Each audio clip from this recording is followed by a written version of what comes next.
All right, today we're diving deep into the complex world of eating disorders.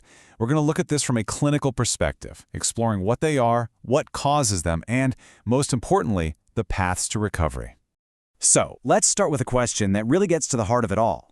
When does eating stop being about, physical hunger and start becoming about a deeper psychological need? That distinction right there is the key to understanding what an eating disorder is. First things first, and this is so important to grasp. We're not talking about lifestyle choices or some kind of phase someone's going through. These are serious, diagnosable clinical conditions that have really profound psychological and physical consequences. At their very core, eating disorders are all about a fundamental disconnect. A person's emotional or psychological needs basically hijack their eating behaviors. It gets to the point where the body's natural signals, hunger, fullness, they're either completely ignored or maybe just not even recognized anymore. Okay, so while there are several different types of eating disorders out there, let's focus in and clarify the two that are most widely recognized: anorexia nervosa and bulimia nervosa. So let's break down the critical difference here, because it's important.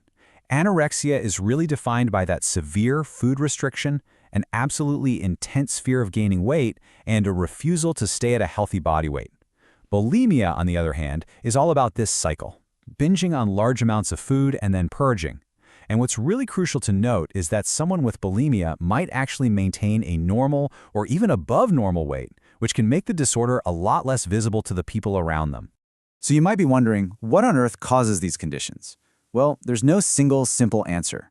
The way we understand it is as this complex web of biological, psychological, and social factors that all kind of intermingle and play a role.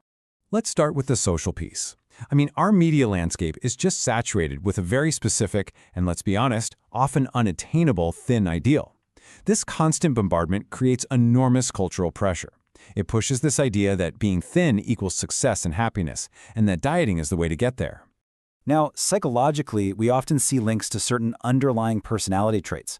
For individuals with anorexia, for example, there can be a tendency towards perfectionism and a really high need for control.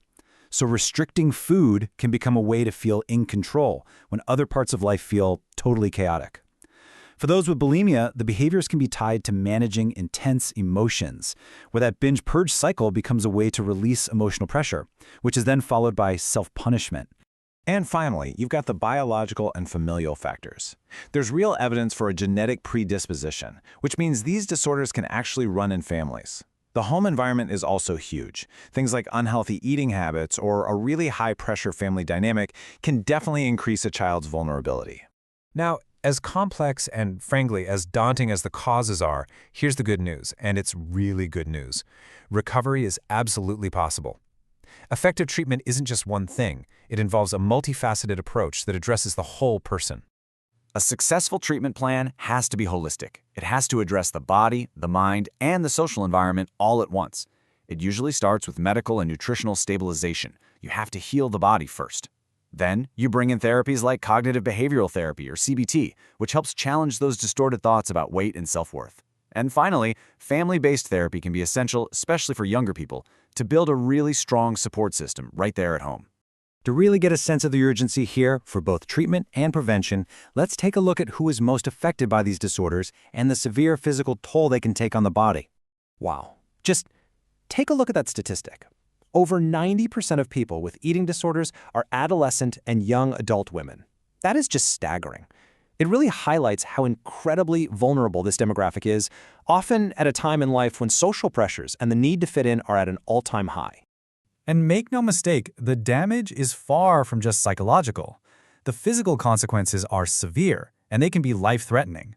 Malnutrition impacts every single system in the body. With bulimia specifically, the constant vomiting can lead to tooth enamel just decaying from stomach acid, chronic digestive problems, and really dangerous electrolyte imbalances that can affect your heart. And on top of all that, these disorders very often go hand in hand with severe anxiety and depression. So this all brings us to a final and, I think, crucial thought.